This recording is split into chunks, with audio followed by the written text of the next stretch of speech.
Okay, besides file permissions, probably the biggest issue people have in getting their file uploads to work is setting up PHP properly. Now there's a set of 6 configuration directives that directly impact the ability of your site to work with files and to be able to allow users to upload files. So first of all, we want to make sure that the file uploads configuration is set to on. Now you can set these either in the settings.php file using an ini set, which is a PHP function that allows you to override basic configuration for PHP. You can also use a .htaccess file or a php.ini file. And we're not going to go over those in detail here, but there's plenty of resources to help you get those sorted. The second directive that you want to make sure is set properly is the post max size. Now that's post underscore max underscore size.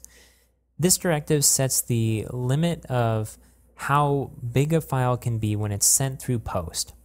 And you want to make sure that that's as high as the biggest file that you think somebody will upload through an input on your site, through a file input. A closely related directive is the upload max file size, which is the maximum file size for any type of upload through the site.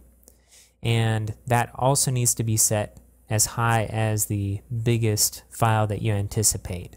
The next 3 directives have to do with server time and memory allocation.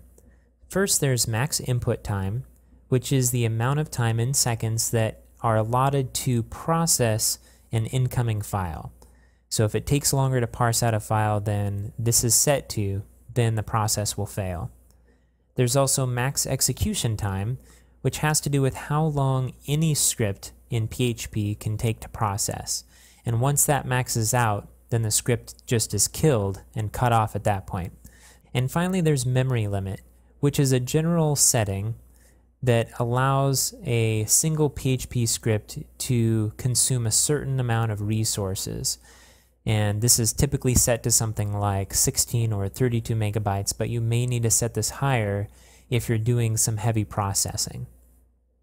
Okay, now that we've got our bases covered, let's go ahead and jump into building a module and demonstrating how to use files and the File API in Drupal.